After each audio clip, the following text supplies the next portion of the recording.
Selamat sore pemirsa, demikian tadi berita pilihan iNews Sore. Bersama saya Aldi Hawari, kita awali iNews Sore dengan informasi terkait ribuan buruh yang berunjuk rasa menolak tapera di depan kantor Kementerian Keuangan Jakarta. Mereka menilai kebijakan tapera memberatkan buruh dan masyarakat. Hidup buruh! Hidup buruh! Kita bakar. Jangan dibakar foto-foto pimpinan. Mereka adalah pejuang-pejuang rakyat yang amanah dan berada di depan kantor Sri Mulyani. Massa membakar ban bekas saat berunjuk rasa di depan kantor Kementerian Keuangan di kawasan Lapangan Banteng, Jakarta Pusat. Selain berorasi di atas mobil komando, massa juga membawa atribut seperti bendera dan spanduk tuntutan.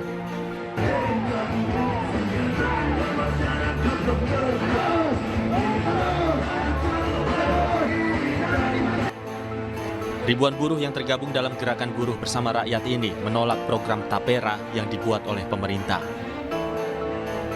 Buruh yang berasal dari sejumlah serikat ini menuntut aturan mengenai tapera dibatalkan karena dinilai memberatkan buruh dan masyarakat. Meski diguyur hujan, buruh tetap menggelar unjuk rasa dan menyampaikan tuntutannya di atas mobil komando. Sebanyak 1.872 personil disiagakan untuk mengamankan jalannya aksi unjuk rasa tolak tapera. Ribuan personil ditempatkan di 2 titik, yaitu Patung Kuda dan kantor Kementerian Keuangan. Karena kesejahteraan buruh itu sangat minim. Apabila ditambah dipotong dengan sejumlah 3%, maka itu akan menyengsarakan kehidupan buruh di Indonesia. Terlebih tapera itu pengelolaannya tidak bisa dipertanggungjawabkan. Banyak contoh program-program tabungan lainnya yang sampai detik ini kita tahu pengelolaannya tidak jelas. Akibat unjuk rasa ini, Jalan Dr. Wahidin di depan kantor Kementerian Keuangan ditutup oleh polisi. Sementara buruh melakukan long march ke kantor Kementerian Perdagangan. Dari Jakarta, tim liputan iNews melaporkan. Sementara itu pemirsa, massa dari berbagai elemen buruh menggeruduk kantor DPRD Sumatera Utara menolak program tapera. Aksi unjuk rasa sempat diwarnai kericuhan lantaran massa dilarang masuk ke dalam gedung DPRD Sumatera Utara di Jalan Imam Bonjol, Kota Medan.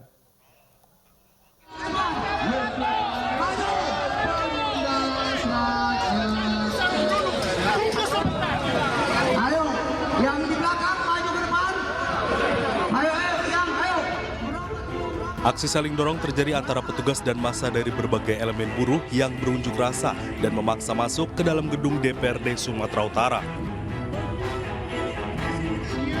Dalam tuntutannya, massa menolak dan menuntut dibatalkannya program tapera serta dicabutnya PP 21 tahun 2024 tentang tapera. Selain itu, massa unjuk rasa menyatakan situasi perusahaan dalam negeri sedang tidak baik. Pasar dalam negeri kini dibanjiri produk luar negeri dan kenaikan dolar membuat harga bahan baku sulit dijangkau. Agar tak terjadi hal yang tak diinginkan dalam aksi massa ini, perwakilan DPRD Sumatera Utara datang menemui massa dan berjanji akan meneruskan tuntutan massa ke DPR RI. Dari Medan, Sumatera Utara, Said Ilham, iNews melaporkan. Kita ke informasi lain, setelah mendapat izin besuk dari Ditreskrim Polda Jawa Barat, orang tua Peggy Setiawan tersangka kasus pembunuhan Vina Eki menjenguk Peggy di ruang tahanan Polda Jawa Barat. Didampingi kuasa hukum, Kartini dan Rudi Irawan membawa makanan untuk Peggy.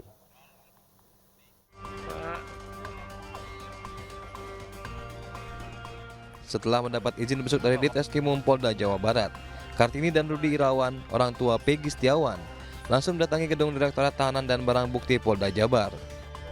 Dengan didampingi kuasa hukum, keduanya tiba pada Kamis siang untuk membesuk Peggy Setiawan. Peggy, tersangka kasus Vina Eki, telah mendekam di ruang tahanan Polda Jabar selama 4 pekan. Tak banyak bicara, Kartini bergegas untuk bertemu sang anak sambil membawa makanan favorit Peggy. Ini ya biasa makanan kesukaan Peggy. Ya, makanan kesukaan Peggy ya, Bu ya. Ya. Apa aja, Bu? Ya biasa, ada masakan, goreng kering, tempe sambal, ikan tongkol, keripik pisang, sama apa ya? Pisang, sama ini apa sih? Kue. Kue ya Bu. Bu jelang sidang pra peradilan dari pihak Polres sendiri doa apa nih? Doa apakah ada doa khusus nanti? Ya doa saya sih semoga Peggy cepat bebas saja. Sementara itu, Kartini berharap sidang pra peradilan Peggy pada 1 Juli mendatang berjalan lancar dan Peggy segera dibebaskan. Dari Bandung, Jawa Barat, Muji Prayitno, iNews melaporkan. Pemirsa, setelah diteliti selama 1 minggu, berkas perkara Peggy Setiawan tersangka kasus Vina Eki dinyatakan belum lengkap oleh Kejati Jawa Barat. Kejati Jawa Barat meminta tim penyidik Polda Jawa Barat untuk melengkapi berkas dan diberi tenggat waktu selama 1 pekan ke depan.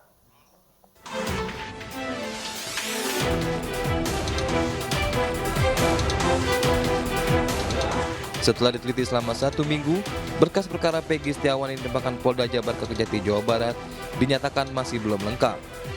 Terkait hal ini, Kejati Jabar meminta penyidik Ditreskrimum Polda Jabar untuk segera melengkapi berkas perkara dan memberi waktu selama sepekan ke depan. Tim jaksa peneliti sudah melakukan penelitian terhadap berkas perkara tersebut dan atas hasil penelitian tim jaksa pada tanggal 24 Juni 2024, tim jaksa peneliti sudah mengirimkan pemberitahuan bahwa hasil penyidikan belum lengkap kepada rekan-rekan penyidik Polda Jabar. Pelimpahan berkas perkara Peggy Setiawan dilakukan oleh Polda Jabar ke Kejaksaan Tinggi Jawa Barat pada Kamis 20 Juni 2024 pekan lalu. 6 jaksa peneliti ditunjuk Kejati Jawa Barat untuk meneliti berkas dalam kurun waktu 2 minggu. Dari Bandung, Jawa Barat, Ervan David, iNews melaporkan. Pemirsa, Ketua RW 10 Karya Bakti membongkar kesaksian palsu Abdul Pasren soal keberadaan terpidana kasus Vina. Abdul Pasren yang dianggap sebagai salah satu saksi kunci kasus pembunuhan Vina dan Eki diduga berbohong saat memberikan keterangan pada tahun 2016 yang lalu ke polisi.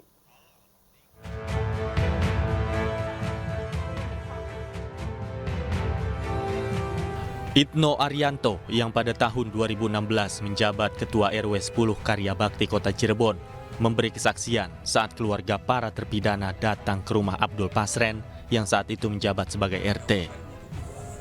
Sebuah percakapan terjadi yang intinya meminta agar Ketua RT Pasren berkata jujur sesuai fakta bahwa para terpidana kasus pembunuhan Vina saat itu tidur di rumah Pasren bersama salah satu anaknya.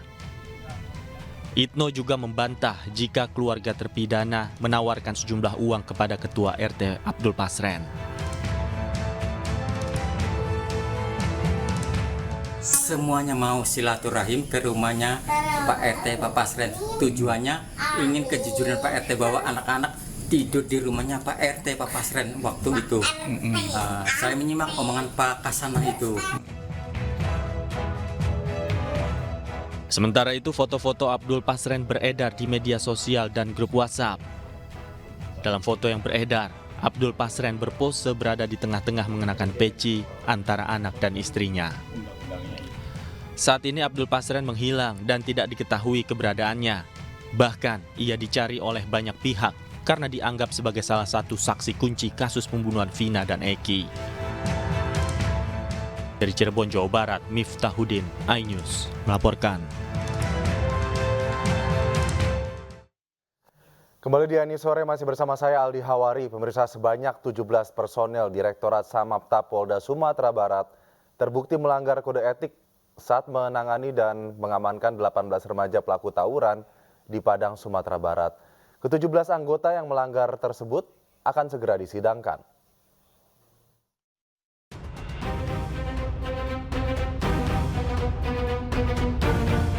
Kapolda Sumatera Barat Irjen Pol Suharyono mengakui adanya dugaan kesalahan prosedur penanganan terhadap 18 remaja pelaku tawuran yang diamankan di Polsek Kuranji, Kota Padang, Sumatera Barat. 43 anggota polisi Ditsamapta Polda Sumbar yang bertugas saat kejadian dan 6 orang dari warga sipil telah diperiksa sebagai saksi. Namun peristiwa di atas jembatan, Kapolda menegaskan sudah sesuai prosedur. Ada temuan ke arah pelanggaran itu, Pak? Ada. Dan kami akan meyakinkan kepada seluruh masyarakat kami konsisten dan menegakkan hukum ini dengan seadil-adilnya. Kalau ada anggota kami yang menyimpang dari kode etik kepolisian, ya demi nama baik Polri, ya harus ditindak tegas. Dan kami akan benar-benar menindak tegas siapa yang melakukan penyimpangan itu dari subjek dan objek. Apa sudah ada yang ditahan, Pak? Dari anggotanya, apa ada yang sudah ditahan? 43 orang kami amankan, tapi kalau penahanan itu kan dilakukan agar tidak melarikan diri, agar tidak mengulangi lagi perbuatannya dan tidak merusakkan barang bukti. Jadi sifat penahanan bagi kami masih mengamankan karena memang masih dalam pemeriksaan, jadi masih ada di Polda. Dalam kasus ini, Irjen Pol Suharyono pun berjanji akan menuntaskan kematian Afif secara transparan dan menindak tegas anggotanya yang terbukti melakukan tindakan pelanggaran sesuai dengan aturan yang berlaku. Dari Padang, Sumatera Barat, Budi Sunandar, iNews melaporkan. Kompolnas dan Kementerian PPA mendatangi lokasi tewasnya Afif Maulana, pemuda 13 tahun yang diduga dianiaya polisi di Jembatan Kuranji, Kota Padang. Pengecekan dilakukan di waktu yang sama dengan kejadian untuk mendapatkan gambaran dan juga fakta sebenarnya.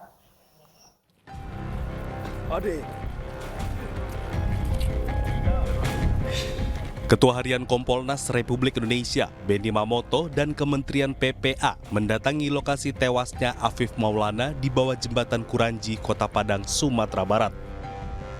Pengecekan dilakukan di 6 titik pemeriksaan dan di waktu yang sama pada saat kejadian berlangsung, yaitu pukul 3 dini hari. Hal ini dilakukan guna mendapatkan gambaran dan fakta sebenarnya. Kami datang ke TKP pada jam kejadian untuk mendapatkan gambaran situasi di TKP, sehingga ketika kami nanti wawancara dengan saksi, kami sudah punya modal, sehingga kami bisa memperdalam dari wawancara itu. Kompolnas RI meminta Kepolisian Polda Sumbar untuk segera mengungkap kasus ini secara terbuka dan menghindari kesimpangsiuran isu yang beredar. Dari Padang, Sumatera Barat, Budi Sunandar, iNews melaporkan. Sebelumnya, pemirsa, keluarga bocah yang tewas di Padang, Sumatera Barat tidak terima Afif Maulana disebut meninggal karena terjun ke sungai. Pihak keluarga bersama Lembaga Bantuan Hukum Padang juga melaporkan kasus tewasnya Afif Maulana ini ke Komnas HAM.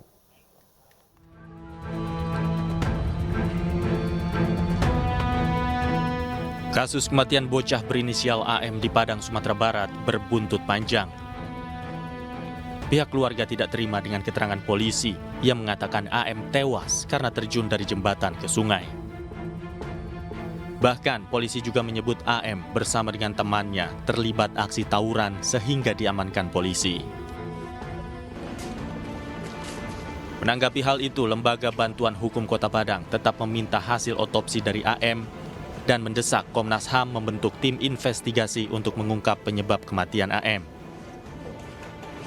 Pasalnya muncul dugaan AM meninggal dunia akibat dianiaya polisi karena terdapat luka lebam di sekujur tubuh AM. Dan minggu ini kami juga akan datang lagi ke Polresta Padang. Tetapi dari hasil beberapa konferensi pers dari Kapolda Sumbar, Kapolda menyatakan bahwa lebam-lebam yang ada di tubuhnya itu sepertinya dari lebam begitu, dan kami sangat menolak statement itu, dan kami ingin mendapatkan hasil otopsi dan berpikir akan mencari second opinion atas situasi itu gitu. Sementara itu, Lembaga Kajian Strategis Kepolisian Indonesia menilai penyebab kematian AM harus diungkap secara transparan, bahkan jika perlu melibatkan ahli forensik. Sebetulnya yang kita harapkan, kalau saya memberikan saran kepada Polda Sumatera Barat ya, yang perlu lakukan adalah mungkin perlu keterangan ahli forensik yang di sana yang melakukan otopsi bisa memberikan suatu penjelasan kepada masyarakat ya, hasil otopsi yang mereka lakukan terhadap tubuh korbannya. Saya kira ini sangat penting ya untuk meyakinkan masyarakat ya, dia meninggal karena apa. Itu sangat penting ya, karena bagaimanapun juga ini bisa berdampak terhadap menimbulkan persepsi yang kurang baik. Sebelumnya seorang bocah tewas diduga dianiaya oleh oknum polisi di Padang, Sumatera Barat. Jenazah AM, bocah berusia 13 tahun, ditemukan di bawah jembatan Kuranji, Kota Padang dengan bekas luka di sekujur tubuhnya. Akibat kasus ini viral di media sosial, Polda Sumatera Barat mendapat sorotan, bahkan dimintai klarifikasi oleh Kompolnas. Tim Liputan iNews melaporkan. Kita beralih ke informasi lain, seorang oknum Satpol PP yang bertugas menjaga kediaman Wakil Wali Kota Metro harus berurusan dengan hukum lantaran kedapatan berpesta sabu bersama 2 teman dan seorang wanita pemandu lagu. Kamu pakai enggak? Kamu pakai enggak? Hah? Pakai enggak kamu, hei? Oh. Tempat siapa? Hah? Tempat siapa? Hah? Ambil di mana barang? Hah? Petugas dari tim reserse narkoba Polres Metro Polda Lampung berhasil mengamankan 4 orang yang diduga tengah berpesta narkotika jenis sabu di sebuah kos-kosan yang berada di Kelurahan Ganjar Asri, Kecamatan Metro Barat, Kota Metro. Pakai enggak kamu, hei? Keempatnya yakni atas nama dengan inisial AP, AD, dan seorang oknum Satpol PP Kota Metro berinisial GP, serta SS yang diketahui berprofesi sebagai pemandu lagu. Para tersangka selanjutnya digelandang ke Mapolres Metro tanpa perlawanan berarti. Keempatnya diamankan beserta dengan barang bukti sisa sabu sebanyak 0,40 gram. Alhamdulillah kami berhasil melakukan pengungkapan dalam rangka operasi antik. Salah satu Pol PP yang menurut keterangannya P3K pada saat sedang menggunakan narkotika jenis sabu di kos-kosan. Adapun keterangan Pol PP tersebut, dia mempunyai tugas adalah menjaga rumah dinas Wakil Wali Kota Metro. Atas perbuatannya, keempat tersangka terancam hukuman pidana penjara maksimal 12 tahun.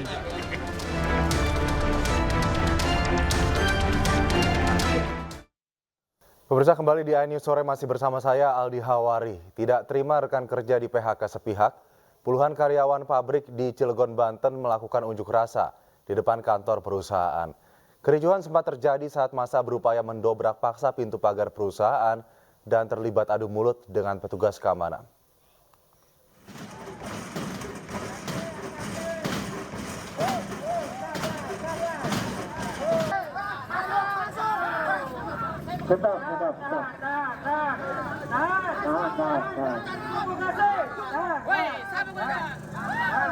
Beginilah aksi puluhan pekerja outsourcing PT Baria Bulk Terminal (BBT) yang tergabung dalam Federasi Serikat Buruh Krakatau Steel, Kota Cilegon. Massa sempat mendobrak paksa pintu pagar milik perusahaan yang berlokasi di Kelurahan Lebak Gede, Kecamatan Pulau Merak, Kota Cilegon, Banten. Aksi tersebut mendapat peringatan pihak kepolisian hingga terjadi adu mulut.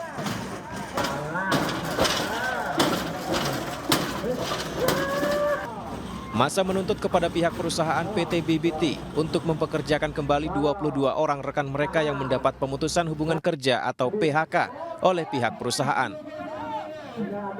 Buruh menilai PHK massal tersebut terkesan sepihak dan mengabaikan undang-undang ketenagakerjaan yang sudah diatur oleh pemerintah. Tentang PHK, dia merasa tidak melakukan PHK.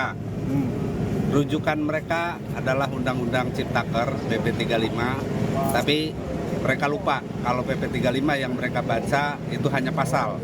Padahal kalau ada konsiderannya di PP 35 itu ada 2, Undang-Undang Dasar 45 dan PP dan Undang-Undang 13 tahun 2003. Berarti kalau itu dijadikan konsideran, pasal yang di belakangnya kalau ditafsirkan tidak boleh melebihi Undang-Undang Dasar 45 dan Undang-Undang 13 tahun 2003. Pihak perusahaan masih enggan memberikan komentarnya terkait aksi demonstrasi ini. Dari Cilegon, Banten, Iskandar Nasution, iNews melaporkan. Pemirsa, Menteri Komunikasi dan Informatika Menkominfo Budi Ari Setiadi memenuhi panggilan Komisi 1 DPR RI. Pemanggilan tersebut merupakan buntut insiden gangguan server Pusat Data Nasional atau PDN. Budi Ari tiba di Gedung Nusantara 2 DPR dan langsung menuju ruang rapat pada Kamis sore. Pertemuan antara Menkominfo dengan Komisi 1 DPR RI hingga kini masih berlangsung dan membahas terkait gangguan Pusat Data Nasional akibat serangan ransomware sejak sepekan terakhir. Akibat serangan siber tersebut, sejumlah layanan publik termasuk layanan imigrasi terkendala. Turut menentukan kriteria kronologi penyimpanan negara Republik Indonesia mendapat mandat untuk melaksanakan pemeliharaan keamanan penegakan hukum dan ITE. Terganggunya layanan publik berbasis siber akibat serangan ransomware ke Pusat Data Nasional dikritik oleh pakar telematika Roy Suryo. Roy Suryo mengingatkan pemerintah untuk tidak meremehkan serangan ransomware ini karena akan berakibat fatal.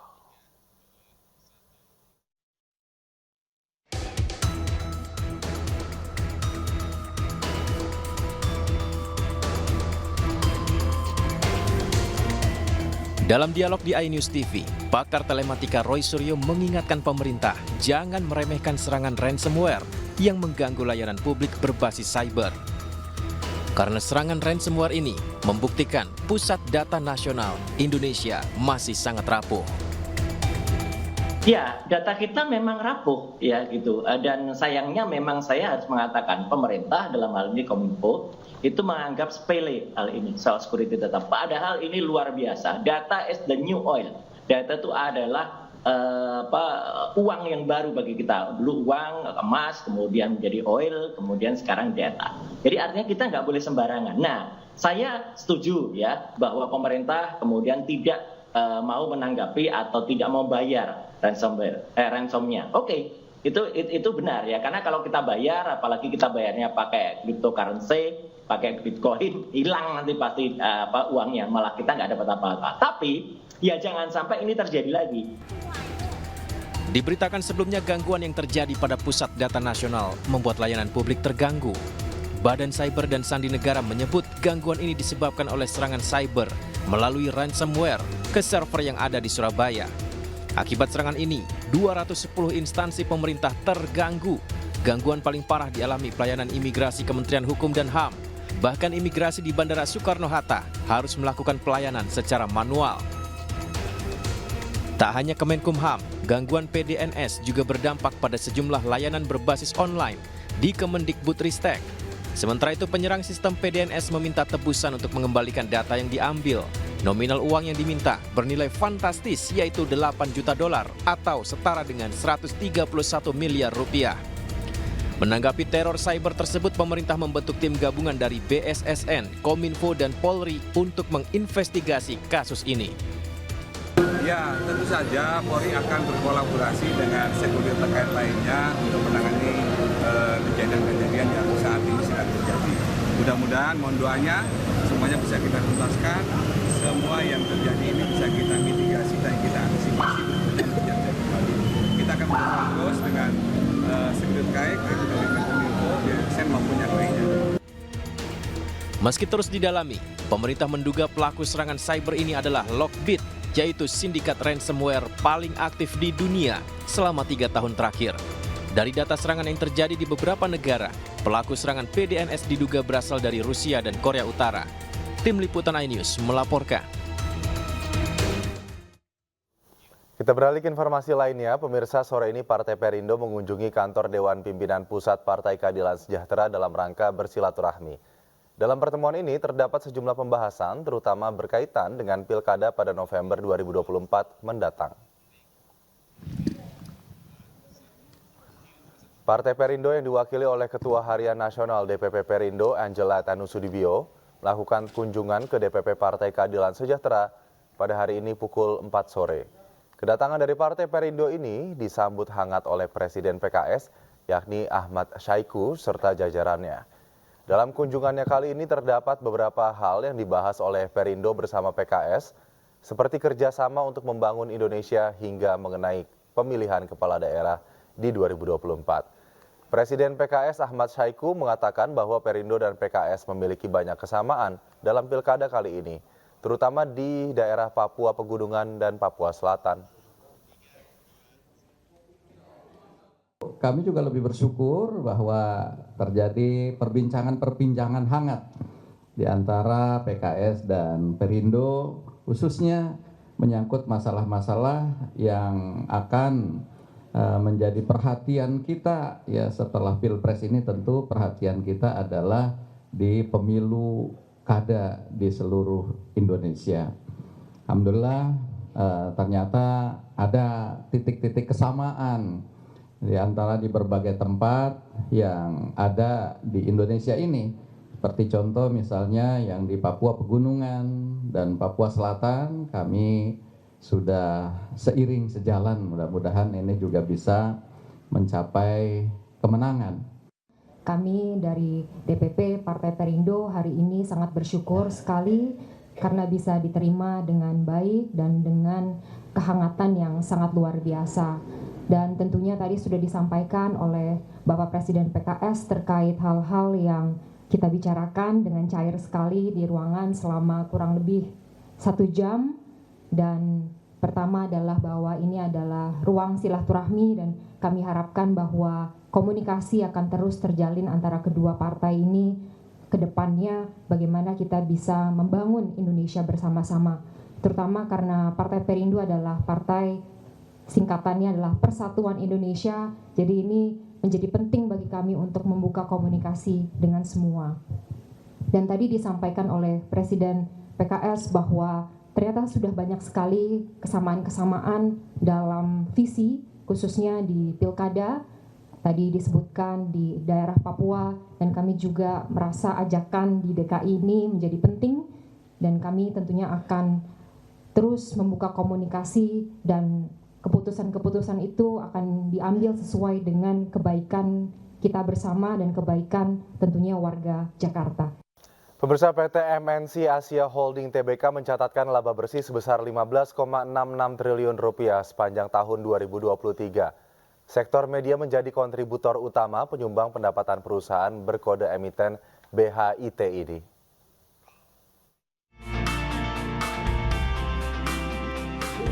PT MNC Asia Holding Tbk melaksanakan rapat umum pemegang saham tahunan di Gedung Ainews Tower, Jakarta Pusat. Dalam laporan tahunan ini, perseroan mencatatkan pendapatan bersih sebesar 15,66 triliun rupiah sepanjang tahun 2023. Perusahaan akan menempatkan seluruh laba sebagai laba ditahan untuk memperkuat permodalan perseroan.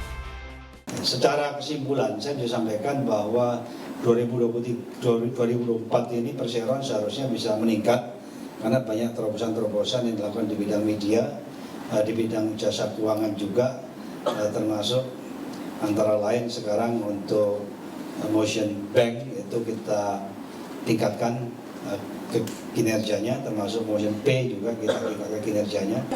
PT MNC Asia Holding Tbk juga berkomitmen hadirkan inovasi terbaik untuk memberikan keuntungan kepada semua pihak yang terlibat. Ada satu situasi di bawah pasar iklan nasional, belanja iklan nasional itu mengalami penurunan dan itu juga berdampak misalnya sebagai contoh kepada kita. Tetapi secara korporasi kita menunjukkan bahwa dalam kondisi yang seperti ini sekalipun kita tetap survive dan kita akan tetap menunjukkan kinerja yang terbaik. Kalau di kinerja beberapa bulan ini sangat bagus, jadi mudah-mudahan ke depan media kita akan lebih bagus lagi di keuangan, di hospitality dan di tambang juga. Rapat umum pemegang saham tahunan juga menerima pengunduran diri Johann Sebastian dari jabatannya selaku direktur. Sementara itu dalam RUU PSLB, para pemegang saham resmi menyepakati rencana penambahan modal dengan skema private placement. Aksi korporasi yang disebut penambahan modal tanpa hak pemesan efek terlebih dahulu ini bakal digunakan untuk memperkuat struktur permodalan dan keuangan perusahaan. Dari Jakarta, Esra Ambarita, Pakai Satrio, Damar Wijaksono, Ainews melaporkan. Sebanyak 392 jemaah haji kloter 11 asal Jakarta Utara tiba di debarkasi Jakarta Pondok Gede, Jakarta Timur pada Kamis siang. Mayoritas jemaah merupakan warga Jakarta Utara, sementara itu 2 jemaah tak dapat kembali ke tanah air karena meninggal dunia.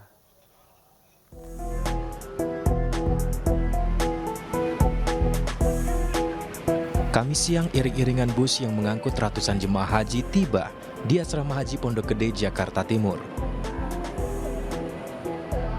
Kedatangan 392 jemaah haji disambut hangat para petugas yang telah menunggu. Fasilitas kursi roda pun disiapkan petugas untuk digunakan jemaah lansia maupun yang kelelahan di perjalanan.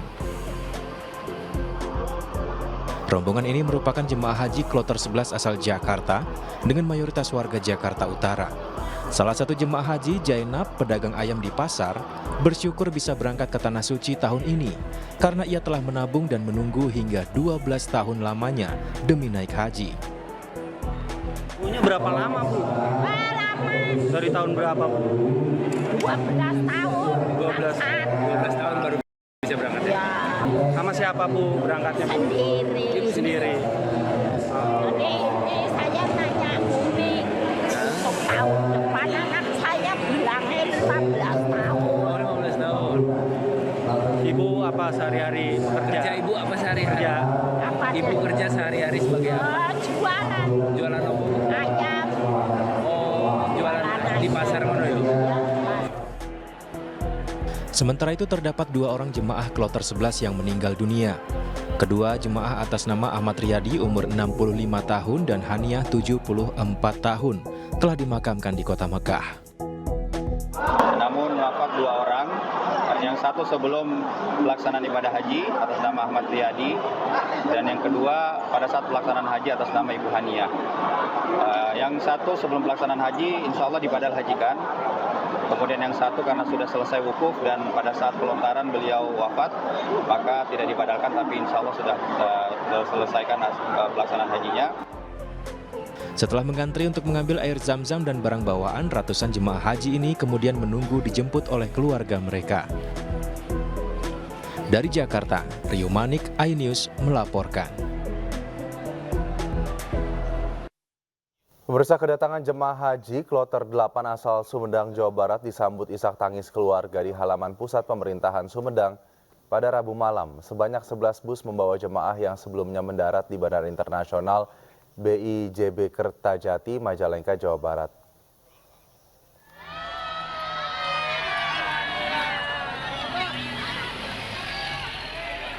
Sebanyak 432 jemaah haji asal Sumedang yang tergabung dalam kloter 8 telah tiba di halaman pusat pemerintahan Sumedang dengan menggunakan 11 armada bus. Isak tangis pun pecah saat jemaah haji disambut ribuan kerabat dan keluarga yang sejak sore menunggu kedatangan mereka.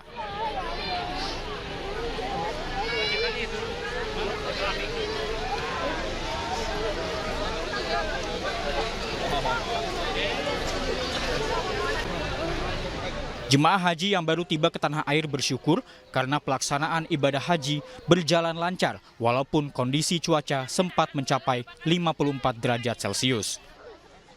Jemaah juga bersyukur karena semua kloter 8 Sumedang bisa kembali ke tanah air dalam keadaan sehat dan tidak ada yang meninggal. Alhamdulillah kita selama di Madinah, di Mekah maupun di Armusna, ini walaupun dengan cuaca yang kering, tapi alhamdulillah jemaah haji Sumedang ini diberi kesejukan, diberi kesegaran. Ini karena tiada lain doa-doa dari warga Kabupaten Sumedang, dan juga kami di sana sangat menikmati walaupun banyak isu tenda kurang, kemudian WC yang sedikit, tapi alhamdulillah semua bisa terlewati dengan yang gembira karena kita mengambil haji tamattu, haji yang gembira. Sementara itu, PLH Kemenak Sumedang Muhammad Hanan mengatakan untuk jemaah haji asal Sumedang tidak mengalami kendala apapun mulai dari keberangkatan hingga kembali ke tanah air. Yang tadi berjalan untuk penurunan jamaah, baik di bandara juga tadi waktu turun langsung dari itu pemeriksaan paspor berjalan lancar. Terus di sini juga kelihatan lancar alhamdulillah. Rencananya untuk kloter berikutnya yang akan tiba di tanah air adalah kloter 15 dan kloter 24 pada tanggal 9 dan 15 Juli 2024. Dari Sumedang, Jawa Barat, Beben Hafa, iNews melaporkan. Sementara kedatangan ribuan jemaah haji asal Kabupaten Tuban, Jawa Timur disambut haru keluarga yang sudah menunggu. Pelukan serta air mata jemaah tak terhenti saat berjumpa kembali dengan keluarga mereka.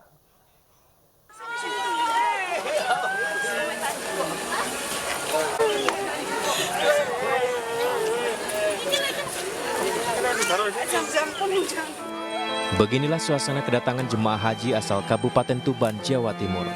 Kedatangan 1.166 jemaah haji asal Tuban ini dipusatkan di Kompi Senapan C Tuban. Tangis keluarga menyambut para jemaah haji yang turun dari bus.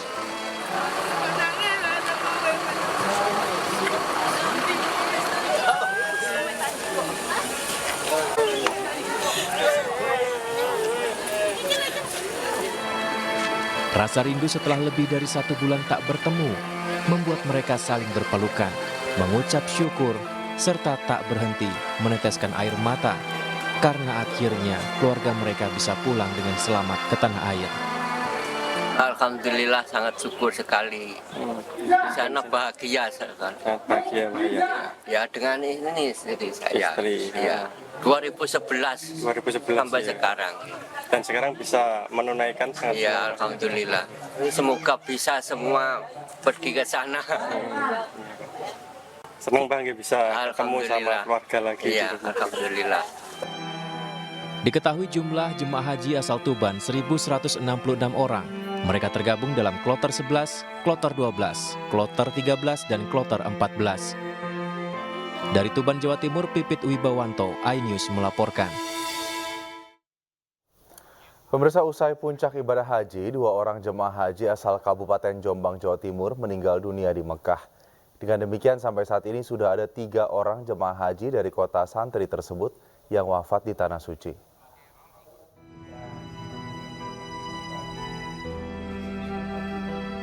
Kementerian Agama Kabupaten Jombang mendatangi rumah Jafar Ahmad Sofyan, 77 tahun di Desa Tambak Rejo, Kecamatan Jombang, Kabupaten Jombang, Jawa Timur.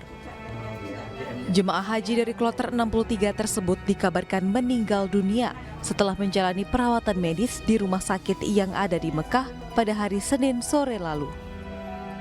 Pihak keluarga dan Kemenak Jombang baru mendapat informasi keesokan harinya setelah proses medis terhadap almarhum selesai. Selain Ja'far, satu lagi jemaah haji asal Jombang yang wafat di Tanah Suci adalah Saiman Saidi Tarban, 72 tahun warga Desa Tondowulan, Kecamatan Plandaan, Kabupaten Jombang. Saiman juga tergabung dalam kloter 63 dan meninggal dunia pada waktu yang hampir bersamaan dengan Ja'far, yaitu Senin sore. Jadi riwayat kedua jamaah haji, Abah Haji Ja'far Ahmad Sofyan itu adalah ketika itu mengalami sesak dan batuk. Dan untuk yang Pak Saiman Saidi sama juga ada sesak dan batuknya juga. Kalau dari sisi usia, Pak? Kalau dari usia termasuk lansia, ya.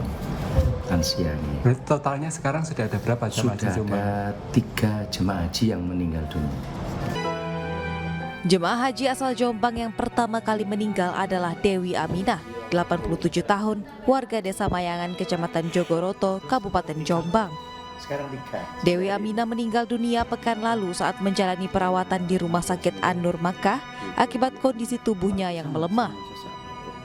3 jemaah haji yang wafat tersebut saat ini sudah dimakamkan di Makkah. Dari Jombang, Jawa Timur, Muhtar Bagus, iNews melaporkan.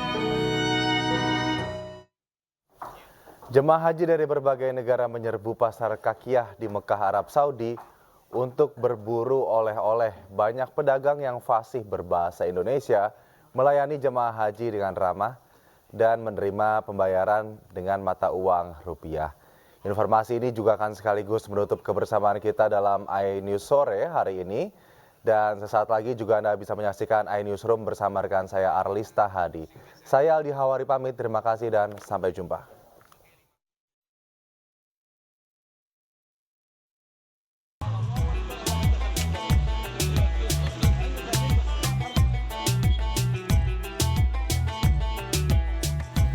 Pasar Kakiyah di Jalan Ibrahim Al-Khalil, Makkah, Arab Saudi dipadati jemaah haji dari berbagai negara, termasuk jemaah asal Indonesia.